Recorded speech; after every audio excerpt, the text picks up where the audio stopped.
Hello and welcome to this new course on internationalization and localization in iOS and Swift 5. In this course, what we're going to be talking about is basically we're looking at, first of all, learning a bit about what localization and internationalization mean and difference between those two, internationalizing strings, and we're going to look at dynamic strings and how to localize and internationalize those. We're also going to work with dates and time formats to basically convert them into a local format, so your app would be ready to basically displaying the dates and times according to the region it's being basically presented in. We're going to deal with number formats, currency formats, and measurement units. Now, first question you might ask yourself, why do you need internationalization and localization? How about this for a justification? So you work on your app for a long time and you've made it successful, but imagine how good would it be if you can take it further and make it available not only in the language that your app is built in, but also to support other languages so you can acquire users from all around the world and multiply your profits by many folds. That too with a little effort. In this course, we'll be looking at the entire process of internationalization and localization of an app.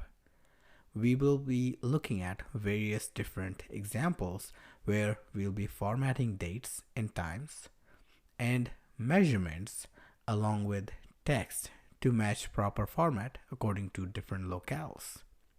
We will also go through the process of extracting all the resources from your project and translating them in few different languages. Realistically, the translation is done by professional translators.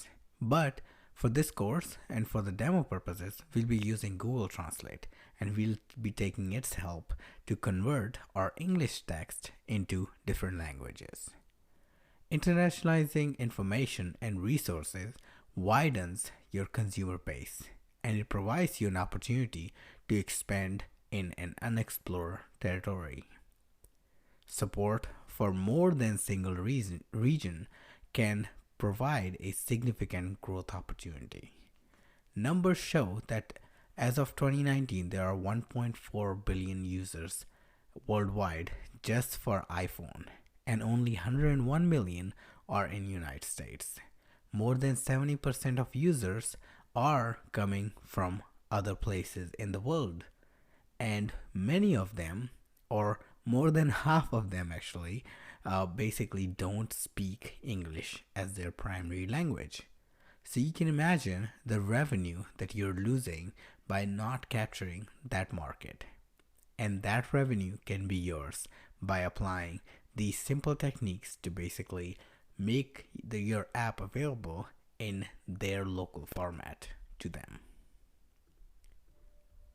Let's talk about internationalization and localizations basically in different perspectives. So, internationalization is basically a process of supporting cultural information for a given locale or region. It's the process of preparing your code to support various different character sets, calendars, number formats, text directions for that locale. Versus localization is very simple. Localization is just the process of translating the text and the assets to support specified regional language. Alright, so enough talking, let's go ahead and jump into Xcode, and we're gonna be looking at various different examples to format each individual piece that combines our app into a localized version. And we're gonna be first setting up our project and in the Xcode, and just to see how easy would it be for us to set just by managing some schemes, set different locales, and then we can run our app in those different locales to see the differences that we have made by supplying some simple techniques that Apple already provide within iOS framework. So let's go ahead and get started.